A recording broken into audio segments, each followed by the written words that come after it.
여러분, 우리는 감사의 절기를 이제 맞이하고 있습니다. 벌써 11월 셋째 주가 다음 주죠. 그래서 11월 셋째 주는 우리가 추수감사 주일로 지키게 됩니다. 그런데 우리 교회는 절기 한 주 전에 먼저 절기에 대한 말씀을 나누면서 절기의 유익을 다 같이 알고 한 주간 잘 준비할 수 있도록 이렇게 말씀을 먼저 같이 나누게 됩니다. 바라기는 이번 추수감사절에도 하나님 앞에서 감사가 회복되는 귀한 절기가 되시기를 바랍니다.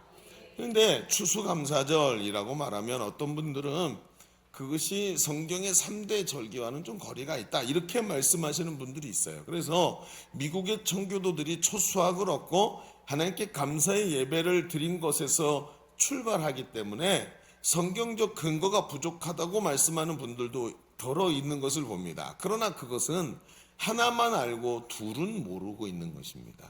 성경은 그 날짜를 따지거나 그걸 중요하게 여기기보다도 그 의미가 무엇이냐를 우리가 붙잡기를 원하는 것이고, 그런 믿음으로 가는 것이 바로 개혁주의라는 거예요.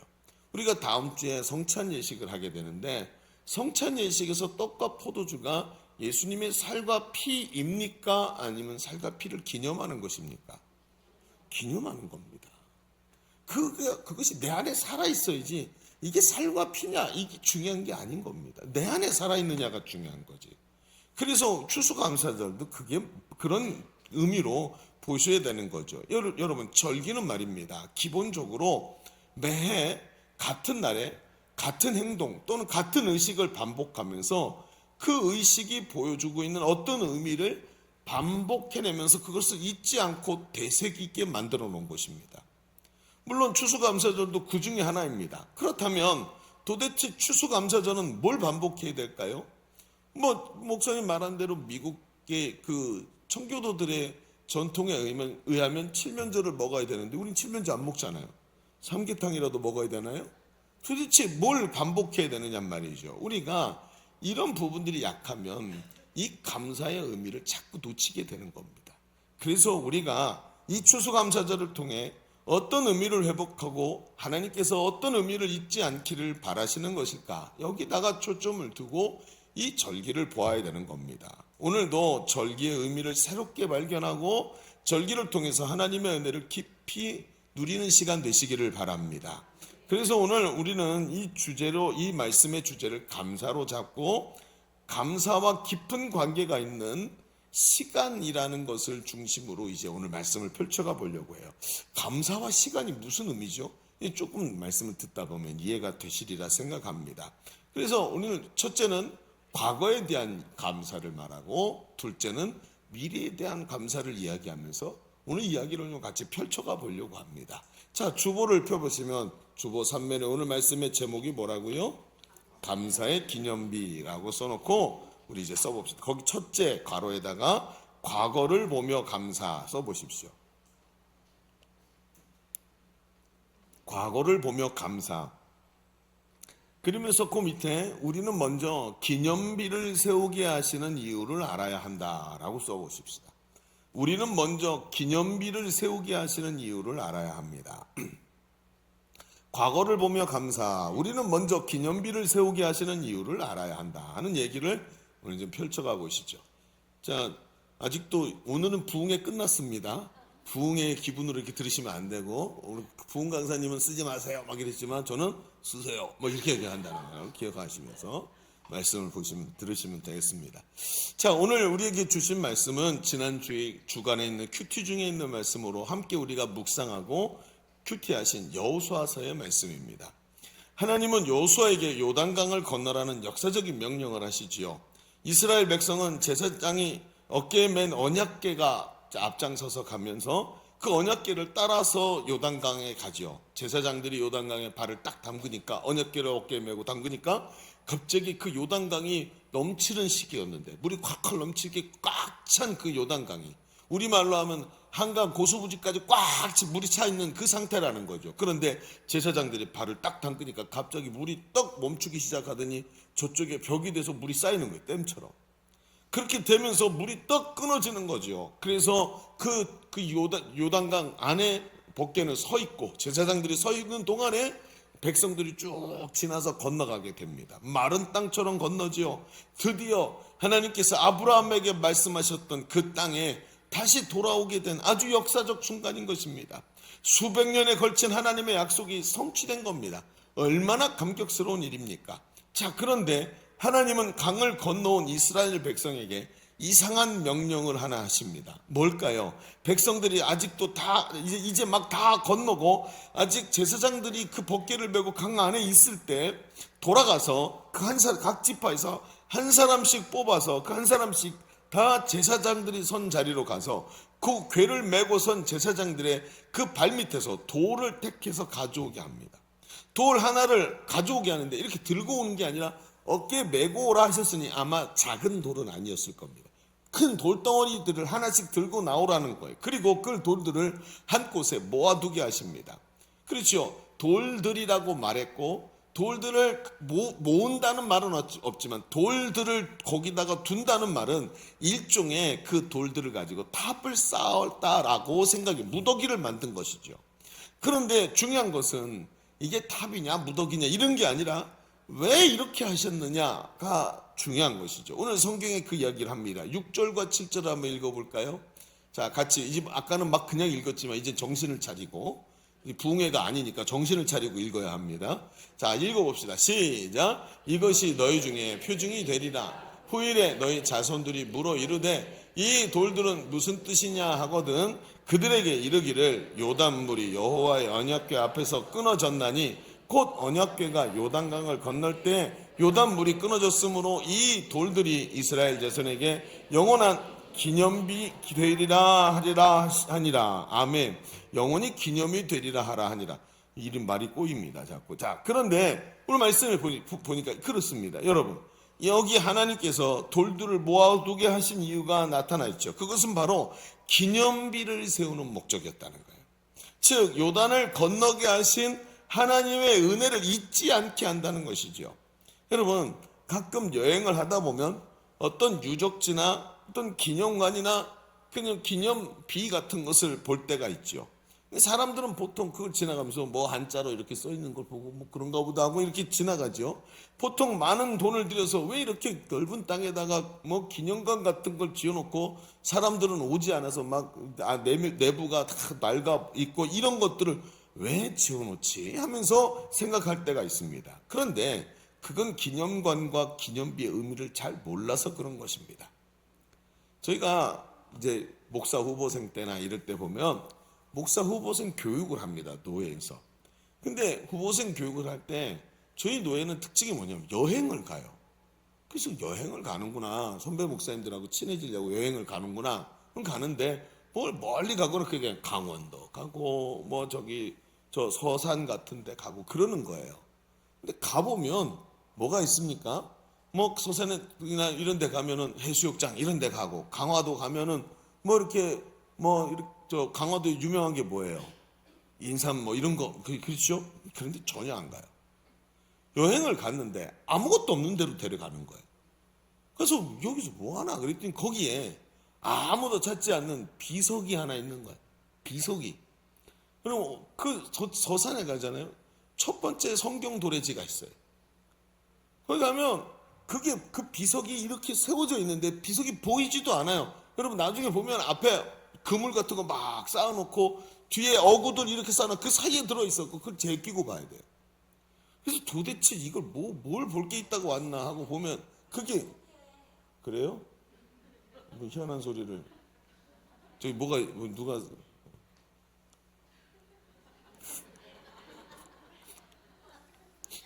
설교를 방해해도 여러 가지로 하네요. 그죠? 그러니까 거기서 이제 그 어구들을 막 치웁니다. 치우고 뒤에 딱 가보면 여기가 최초의 성경 도래지라고 써 있어요. 이런 데가 한두 군데가 아니에요. 강화도 같은 데 가잖아요. 풀숲에 막 풀이 나 있는데 그 앞에 안내하시는 그 목사님이 한국의 기독교 선교 역사를 전공하신 분이에요. 여기였는데 어디 있지? 하면서 한참 찾더니 여기 있네 그래요. 그리고 찾는데 보니까 풀숲이 우거져가지고 그게 안 보이는 거예요. 그래갖고 막 가서 나서로 대고 해가지고 뒤에 딱 가보면 여기서 순교하신 분의 기념비가 여기 있는 걸 보게 돼요. 그걸 보면서 그때의 이야기를 쭉 듣는데 신학생들의 눈에서 눈물이 주룩주룩 흐르는 거예요. 얼마나 감격이 되는지. 그분의 하나님을 향한 사랑과 그 열정에 감격이 돼서 내가 너무나 보잘것없는 존재를 하나님이 주의 종이라고 불러주신 게 감격이 돼가지고 그 은혜를 회복하는 거예요. 거기서 그 불섭에 앉아서 기도하고 하면서 그 여행을 합니다. 그러니 유명한 관광지 하나 가지 않는데 그 기념비 하나 때문에 거기서 일어났던 하나님의 은혜를 기억하는 것 때문에 얼마나 그 자리가 은혜의 자리가 되는지 몰라요. 기념비가 바로 이런 겁니다.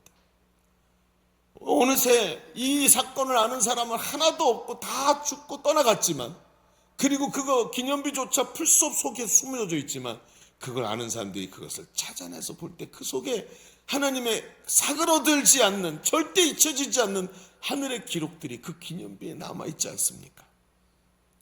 예전에 우리는 한국 영화 중에 부당거래라는 영화가 있었습니다. 못 보셨을 겁니다. 별로 유명하지 않아서. 근데 그 부당거래에서 나온 대사 한마디가 한국사에 굉장히 유명한 대사가 되었죠. 그 주인공이 누구냐면 유승범이라는 이 주인공이었어요. 아마 경찰로 나오는 거라고 제가 기억을 하는데, 거기서 그 사람이 자기 후배하고 술집에서 그냥 술을 같이 한 잔씩 앉아서 마시면서 푸념을 떨다가 아유 경찰 생활 한번 하냐 하면서 푸념을 떨다가 이런 대사를 합니다. 야, 사람이 있잖아, 호의가 계속되면 그게 권리인 줄 안다. 이렇게 얘기해. 그 한마디, 호의가 계속되면 그게 권리인 줄 알더라. 그 한마디가 사람들의 마음속에 굉장히 깊이 들어갔어요. 여러분, 우리의 문제가 바로 여기 있는 것입니다. 하나님께서 우리에게 호의를 베푸셨어요. 다른 말로 은혜를 베푸셨어요. 그런데 은혜가 반복적으로 우리에게 옵니다. 그랬더니 어느 날부터 그 은혜가 당연한 건 줄 알아. 하나님의 은혜를 당연시하면서 그게 자기 권리라는 거야. 하나님, 내가 이 정도 하셨으면 하나님도 이렇게 해주셔야죠. 제가 신앙생활 잘했잖아요. 제가 헌금생활 잘했잖아요. 그럼 하나님도 내 기도 이렇게 드려줘야 되는 거 아닙니까? 여러분, 이게 뭐죠? 이게 우상숭배입니다. 이게 세상 종교들의 모습들입니다. 신에게 잘 보여서 그 대가를 얻는 것. 그런데 여러분, 우리의 신앙이 그렇습니까? 하나님이 이미 자기 아들의 생명을 우리를 위해 대가를 지불하신 줄로 믿습니다. 과분한 대가를 주고 누구도 나의 구원에 대해서 토시를 못 달도록 너무나 많은 대가를 지불해 버리셨어요. 그리고 하나님께 구원받았어요. 얼마나 큰 은혜를 받았는지 몰라. 그 은혜가 너무 커서 하나님 앞에서 하나님 이래도 됩니까? 왜 이렇게 많은 걸 주셨나요? 라고 말하는. 여러분, 강아지 한 마리 사기 위해서 다이아몬드 반지를 주먹만한 걸 빼서 준 거랑 다름이 없는 거예요. 그런 걸 해놓고는 하나님 앞에서 그 구원의 은혜를 받아놓고는 그게 당연한 권리로 여겨지기 시작합니다. 왜요? 그 은혜를 기억하지 못하기 때문에. 호의가 계속되니까 그게 호의인 줄 모르고 내 당연한 권리로 여겨집니다. 하나님은 하나님의 백성이, 하나님께서 하나님의 백성인 우리가 나를 사랑하셔서 베푸신 하나님의 은혜를 당연한 자기 권리로 알기를 하나님이 원하시지를 않습니다. 그거보다 더 큰 문제가 어디 있겠습니까? 하나님의 은혜를 권리로 생각하는 순간부터 감사가 사라지고 자기 권리를 주장하게 됩니다. 열심히 신앙생활을 했으니 당연히 은혜 받을 권리가 있다고 생각하면서 그런 세상 가치관으로 하나님을 바라보니까 감사가 입에서 나오지를 않는 거예요. 하나님은 사람이라는 존재가 망각의 존재라는 것을 잘 알고 계십니다. 지금은 하나님을 찬양하고 기적을 보고 기뻐하지만 그들이 눈에 보이는 것에 몰두하다가 하나님이 베푸신 은혜를 잃어버릴 것을 하나님이 알고 계셨던 겁니다. 그래서 돌을 모아놓게 하고 그것을 볼 때마다 너희 자녀들에게 설명해 줘라. 네가 왜 이 자리에 왔는지, 하나님이 너에게 어떤 은혜를 베풀어 주셨는지, 네가 기념탑을 쌓고 이 기념비를 세워서 하나님이 주신 은혜를 네 자녀에게 설명해 줘라. 네 자녀에게 설명해 줘라 하면서 그날의 감격과 기쁨을 잊지 말고 감사하도록 기념비를 세우게 하신 겁니다. 여러분, 그리고는 시간이 많이 흐릅니다. 이 청년이고 혈기 왕성하고 힘이 강력했던 이스라엘의 인도자였던 이 여호수아가 노인이 되어서 이제 하나님 앞에 갈 날이 며칠 남지 않았을 때 가나안 땅을 이미 다 점령했고 하나님이 약속하신 대로 이스라엘 백성들에게 땅을 다 나눠주고 그들이 거기서 경작을 하고 풍성한 은혜를 누리며 살아갈 때 이 여호수아가 이스라엘 백성들을 다 한자리에 불러 모읍니다. 그리고 얘기를 합니다. 여호수아서 24장 14절에 이렇게 말합니다. 그러므로 이제는 여호와를 경외하며 온전함과 진실함으로 그를 섬기라. 너희 조상들이 강 저쪽과 애굽에서 섬기던 신들을 치워버리고 여호와만 섬겨라 라고 이야기를 합니다. 여러분, 왜 이렇게 했을까요? 지금까지도 하나님이 주신 은혜를 받으면서도 저 뒤에다가 우상을 숨겨놓고 있었어요. 내가 돈이 좀 필요한데 내 돈을 풍성히 준다는 우상, 이 시대의 우상은 있잖아요. 굉장히 컴팩트했습니다. 그래서 드라빔 같은 거 보면 라헬이 안장 밑에다가 넣어놓고 숨기지요. 그만큼 작은 거 손에다 잡고 이렇게 비비면서 이게 나에게 은혜를 줄 것이다 라고 생각한 것을 이게 이 고대 근동 사람들이 하나씩 둘씩 들고 다녔던 거예요. 편리하죠. 마음이 얼마나 편하겠습니까? 근데 하나님께서 그거 버려라 하시면서 이들이 다시 하나님 앞에서 겸비하기를 하나님이 요구하시면서 어떤 얘기를 하냐면 여호수아를 통해서 옛날 이야기를 꺼내십니다. 아주 자세하게 아브라함 때부터 시작해서 이삭, 야곱, 요셉 그리고 모세의 시대 그리고 오늘날 이르기까지 하나님께서 이스라엘에게 위해서 하신 일들을 드라마틱하게 말을 합니다. 그런데 그 모였던 이스라엘 백성이 그 노인이 된 여호수아의 말을 들으면서 그 이야기에 빠져들어갑니다. 무릎을 탁 치면서 맞아 그때 그랬지 하면서 마치 옛날 사진을 함께 보듯이 옛날 일을 보면서 아멘 아멘 하면서 그 이야기를 듣습니다. 여러분 혹시 집에 결혼 사진 있으십니까?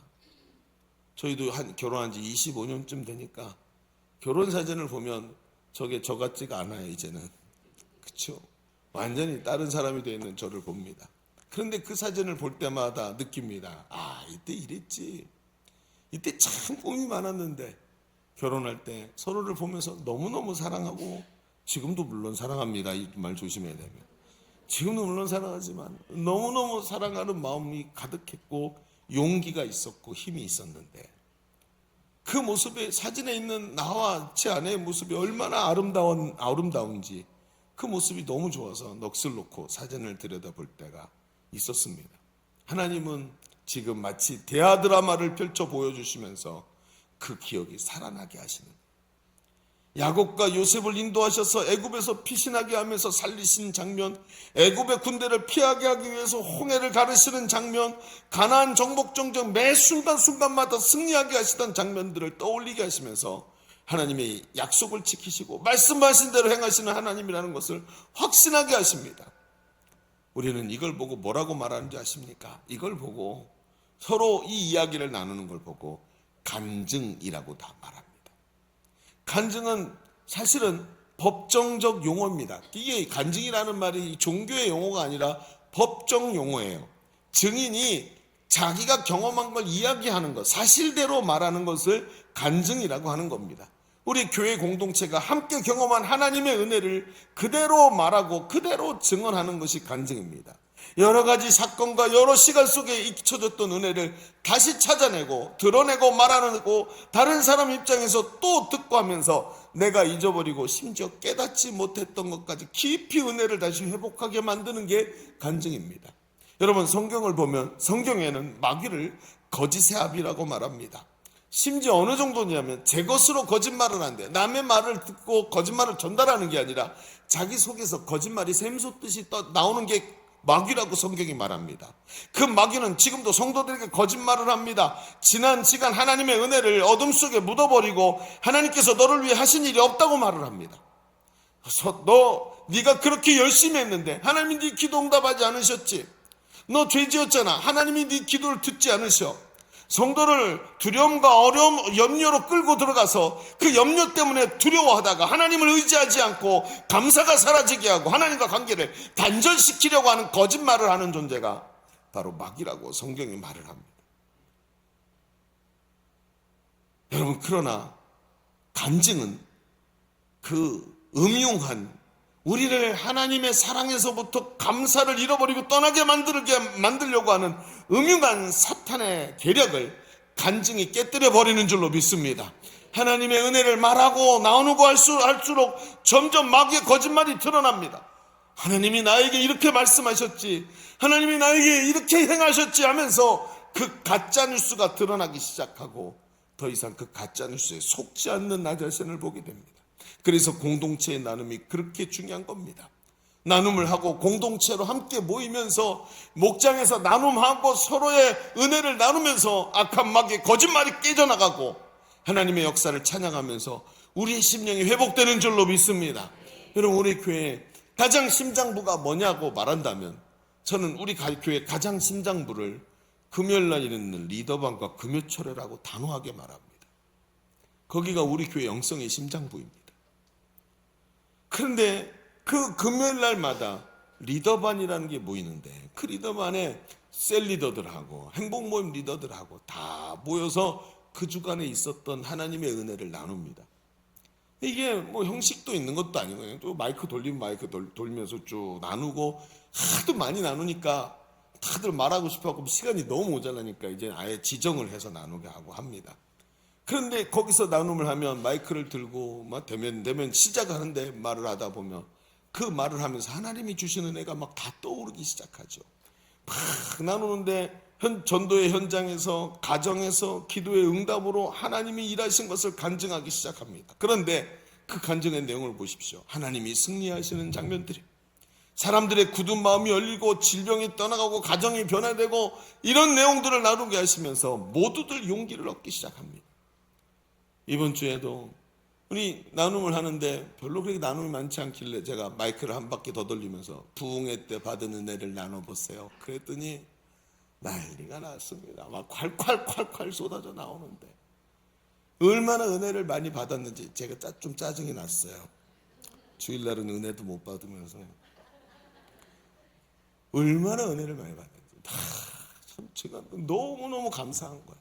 근데 그 은혜를 나누면 나눌수록 거기 앉아있는 분들이 다 얼굴이 밝아지고 기쁨이 넘치고 웃음소리가 나고 용기가 저 속에서부터 일어나고 감사가 회복이 되는 거예요. 할렐루야, 아멘, 아멘 소리가 나오면서 하나님이 저런 분이시지, 하나님이 나에게 주신 것처럼 저분에게도 주셨네 하면서 은혜가 가득 차기 시작하는 거예요. 여러분, 하나님께서 이스라엘 백성이 잊지 않기를 바라신 것이 무엇입니까?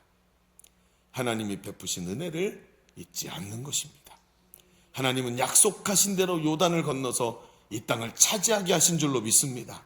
하나님의 은혜를 잊지 않는 것, 이것이 큰 지혜입니다. 하나님이 하셨구나, 맞아, 그때도 하나님이 하셨지, 앞으로도 분명히 하나님이 하실 거야. 그렇습니다. 진정한 감사는 하나님이 하신 일을 잊지 않는 사람에게서부터 나오는 것입니다. 이것이 감사의 원리입니다.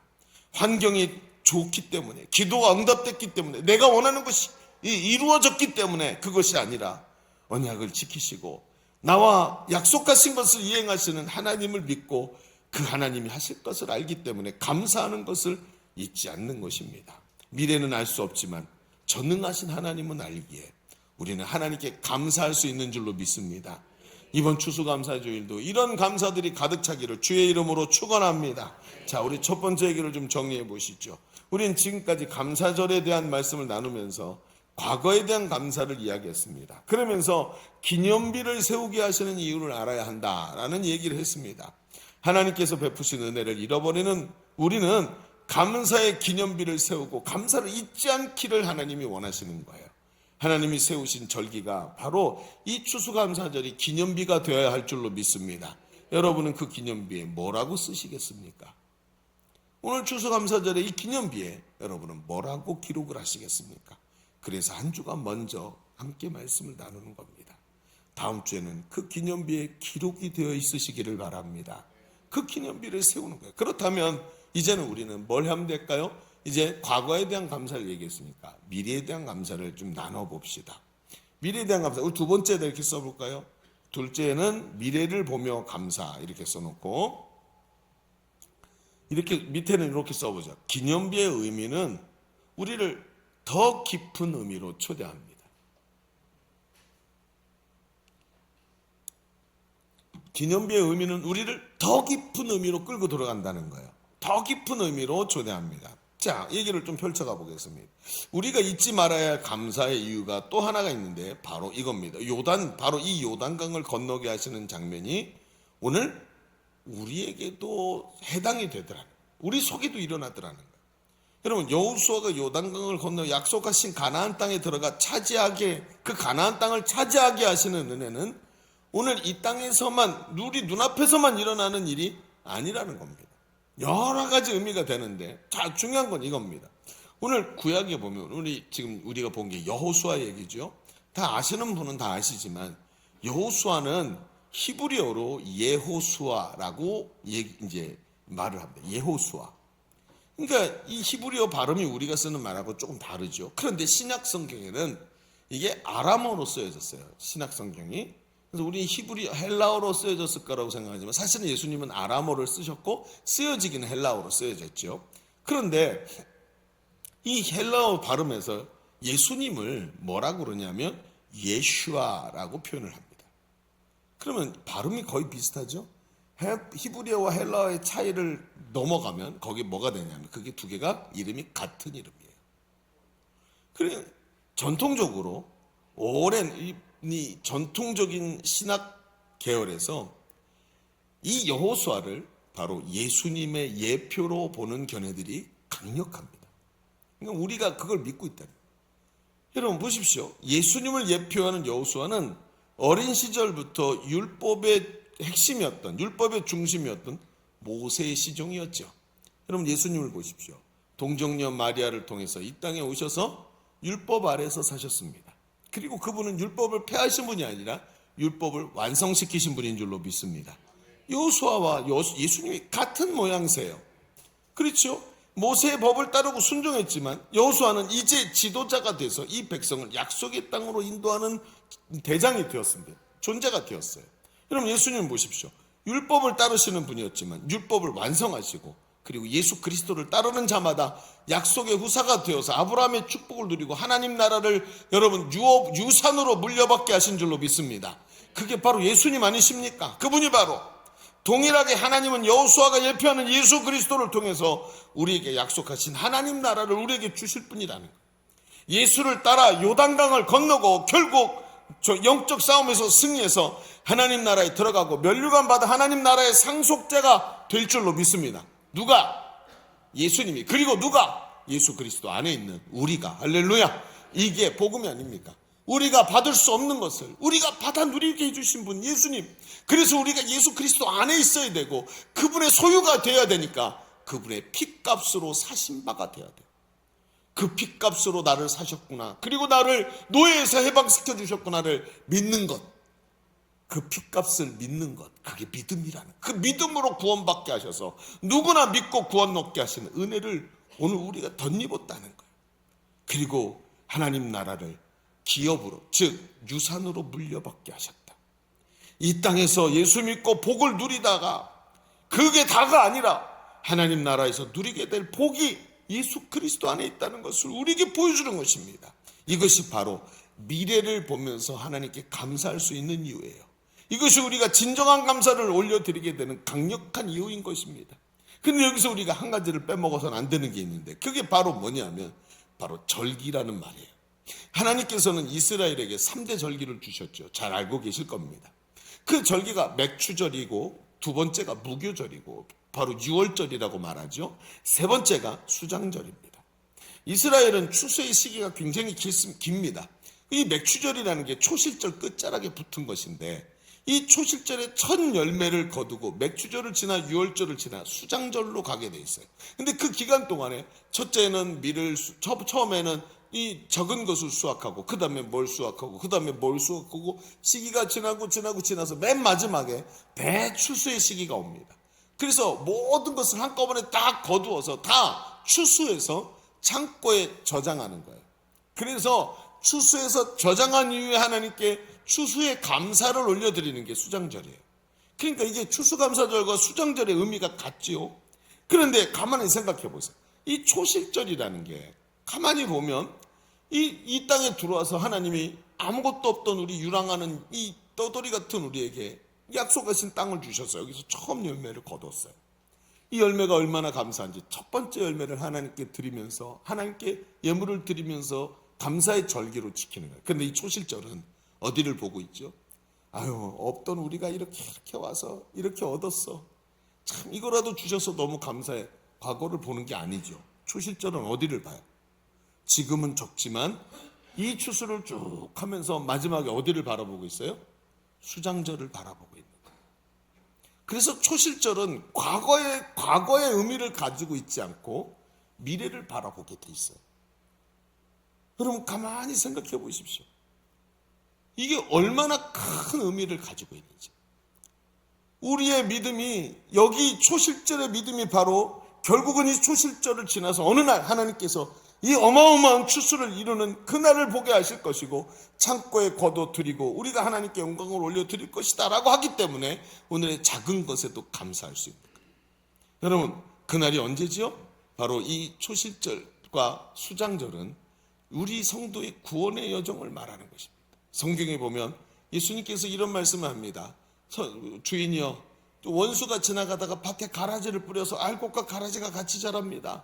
가라지를 다 뽑아버릴까요? 아니다, 둬라. 그거 뽑다가 알곡까지 망칠라. 우리 그럼 어떻게 할까요? 마지막 때까지 추수할 때까지 그냥 둬라. 추수할 때 베어서 다 그때 한꺼번에 베어서 알곡은 어디로요? 창고로. 가라지는 어디로요? 아궁이로 집어넣어. 그날이 추수하는 그날이 언제요? 대추수의 날? 마지막 추수의 날? 그게 바로 종말이라고 성경이 말해요. 주님이 오셔서 세상을 심판하시는 날. 그날 우리가 수장절 마치 대추수의 날처럼 하는 그리스도 예수 안에 있던 우리를 하나님께서 추수의 저 천국에 창고에 넣는 것처럼 천국에 들어가게 하시고 면류관 주시고 은혜 주시는 그날 우리의 원수들은 사탄 마귀는 아궁이로 들어가는 날이 반드시 온다는 거예요. 여러분 믿으십니까? 반드시 그날이 옵니다. 이날 하나님은 자기 백성을 축복하십니다. 그래서 이 땅에서 수장절 즉 추수감사는 단순한 내 손에 들려있는 감사가 아니라 저 수장절을 바라보고 있는 감사. 과거를 바라보면서 하나님 이렇게 은혜 주셔서 감사해요. 이게 추수감사절이라 그랬죠. 기념비라고. 그런데 이 기념비에는 과거만 써 있는 게 아니라 뭐가 써 있어요? 앞으로 주실 저 천국을 바라보는 소망이 써 있는 거예요. 내가 예수 그리스도 안에 있습니다.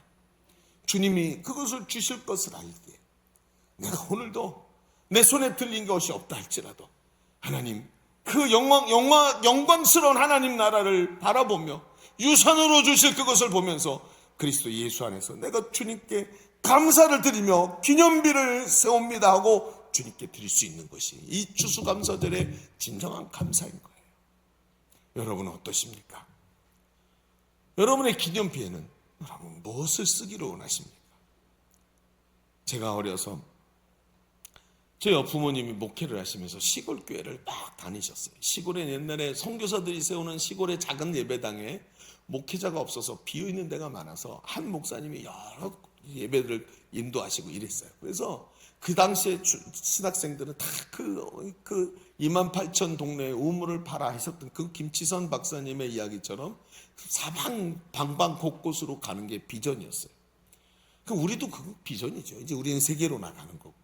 근데 그러니까 이 양반들이 사방으로 돌아다니니까 이게 한 곳에 정착이 안 되는 거예요. 근데 제가 학교를 들어가게 됐어요. 초등학생이 된 거예요. 그래서 이게 초등학생 정착해야 되니까 아이는 이제 저는 저희 할머니 손에 맡겨져서 서울에서 학교를 다니고 있었고 부모님은 시골로 전전긍긍 하시다가 우리 부천의 역곡당에 오시게 된 거예요. 그리고는 이제 예일교회를 그때는 이름이 역곡중앙교회였습니다. 개척한 지 1년 됐는데 교육자가 교회를 두고 떠났어요. 빈 교회였어요. 그리고 성도수가 몇 사람 안 되고 지하 예배당에 강 한가운데 기둥이 있고 지금도 지하는 그렇죠? 한가운데 기둥이 있고 그 예배당에 의자가 몇 줄 이렇게 놓여져 있고 강대상에 어디서 버리는 강대상 잘 수리해서 갖다 놓은 큰 강대상이 하나 있었고, 그리고 이 할부로 사서 할부가 아직 1년 딱 냈으니까 아직 할부가 잔뜩 60개월 남은 피아노가 한 대 있었어요. 근데 이놈의 지하실 예배당이 비만 오면 물이 차요. 그래서 비가 한참 내리고 새벽에 가면 피아노가 수영을 하다가 맞아요. 어서 오세요 그러면서 물에 수영을 하면 피아노가 둥둥 뜨진 않겠죠. 그게 얼마나 기가 막힙니까? 새벽 기도가 아니라 물 풀어 가는 거예요. 그렇게 어려운 시절을 이제 겪으신 겁니다. 그러면서 제가 그러다가 초등학교 5학년 때 우리 역곡에 오게 돼요. 그래서 할머니하고는 더 이상 하지 않고 부모님 설화에서 자라야 되니까 와서 요 동초등학교에 이제 들어가게 됩니다. 그리고는 제가 청소년 시절을 우리 예일교회에서 자라나고, 그리고 군대 가면서 우리 교회를 떠납니다. 군대 가면서 군대에서 전도서 생활을 하고 하면서 10여 년을 밖에서 다른 사역지를 하다가 다시 이제 우리 교회에 돌아오게, 이제 나중에 저희 아이가, 큰 아이가, 첫째 아이가 100일 때 우리 교회에 다시 돌아오게 돼요. 근데 제가 그 군대에 있을 때 우리 예배당을 건축한다는 소식을 듣게 됐습니다. 기대가 많이 됐죠. 교회가 이제 와서 2층 상가에 들어갔다가 상가를 2칸으로 넓히고 하더니 더 좁아서 이제 예배당을 건축하겠다고 이 자리를 보고 여기다 예배당을 짓는 거예요. 제가 와서 봤는데 이제 그때 기억이 납니다. 이제 콘크리트 막 이제 해가지고 기둥 세워놨을 때 여기를 한번 이렇게 들어왔었어요. 황당한 거죠. 예배당이 왜 이렇게 생겼어? 뭐 이렇게 하면서 내 기둥이 4개나 있네. 그렇죠? 기둥을 하나 있었던 기둥을 4개로 짜게 갖고 양쪽으로 불편해놓고 기둥 없이는 안 되나 보다. 막 이렇게 그때 24살짜리 3살짜리 청년이었으니까 뭘 알겠어요. 그리고 이제 지나갔습니다. 그리고 나서 나중에 제가 목회자가 되고 하면서 들었던 이야기들이 들리는 거예요. 이 예배당을 세우시기 위해서 얼마나 성도들이 하나님 앞에 헌신하고 몸부림쳤는지를 알게 된 거예요. 하나하나 듣는데 어떤 분들은 집을 팔아서 하나님께 헌신하고, 어떤 분들은 가지고 있는 통장을 허물고, 어떤 분들은 그렇게 하면서 자신의 것을 하나님께 드리는 거예요. 이게 정신 나간 거죠. 세상 사람들 입장에서 보기에 사이비 종교에 속았구나 이런 모습으로 보일 정도로 이렇게 한 거예요. 그런데 기가 막힌 게 뭐냐면 전임자이신 원로 목사님 네 분이 평생 가난하게 사시다가 처음 분양받은 저 중동 신도시의 아파트를 팔아서 몽땅 팔거든요. 여러분 만약에 집을 팔아서 하나님께 헌신하는 사람들은 집을 팔고 전세로 내리거나 월세로 내리거나 그 차액을 하나님께 드려요. 그런데 이 양반은 그냥 다 드려버렸어요. 잘 데가 없죠. 그러니까 교회 옥상에다가 온실같이 유리로 집을 지어서 그리고 거기서 10년을 살았어요. 그 10년 동안 얻은 게 몸의 여러 질병과 온 가족이 비염을 얻었어요. 그 곰팡이 때문에. 여러분 제가 새벽에 또 대치해치하는 거 은혜롭게 보시기 바랍니다. 다 그겁니다. 참. 그런데 여러분 그걸 누가 봤는지 아십니까? 제가 다 봤습니다. 제가 다 봤어요. 다 들었어요. 제가 왜 이 예배당을 사랑하는 줄 아십니까? 이렇게 못생겼고 하늘 천정 모양이 일자가 되지 못하고 기둥이 4개라서 사방에 이게 사각지대 때문에 이 좁은 예배당에 이게 왜 스크린이 왜 이렇게 많이 필요합니까? 사각지대가 많아서 많이 설치한 거예요. 근데 이 예배당을 저는 너무 사랑합니다. 여기 엎드리면 마치 저희 부모님이 눈물을 흘리셨던 자리에 있는 것 같고, 함께 사랑하는 성도들이 목사님의 아론과 홀이 돼서 목사님의 팔을 함께 틀어주면서 막 같이 자기 생명을 하나님께 드렸던 그 기념비가 바로 이 예배당. 저는 이 예배당을 볼 때마다 그래서 눈물이 납니다. 예배당이 너무 좋습니다. 물론 하나님이 더 좋은 곳으로 옮기게 하시겠지만 그 전까지는 저는 이 예배당을 너무너무 사랑할 수밖에 없습니다. 오늘 하나님께서 여호수아에게 뭐라 그러셨어요? 네 자식들이 묻거든 이 기념비가 무슨 뜻인지 말해주라. 과거와 미래를 바라보면서 이 기념비 하나에 새겨진 이 내용을 가지고 자식들에게 말해줘라. 하나님이 얼마나 은혜를 베푸셨는지. 저는 그 기념비를 보고 살고 있습니다. 그 기념비가 오늘도 저를 잠들지 못하게 하고, 그 기념비가 오늘도 제가 게으름 피우지 못하게 하고 하나님 앞에서 깨어있게 만드는 것입니다.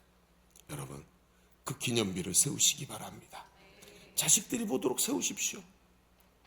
하나님 앞에서 그 아브라함의 축복이 자손 대대로 몰려가도록, 잊어버리지 않도록 감사의 기념비를 세우시기를 바랍니다. 여기서 역사가 일어나는 거예요. 오늘 하나님 우리를 그렇게 부르셨습니다.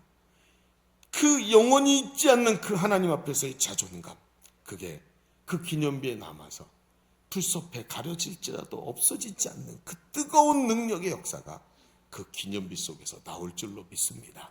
여러분은 그 기념비를, 어떤 감사의 기념비를 가지고 계십니까? 다음 주에 하나님 앞에서 중심에서 나오는 감사의 기념비를 가지고 예배할 수 있는 우리가 되기를 주님의 이름으로 축원합니다.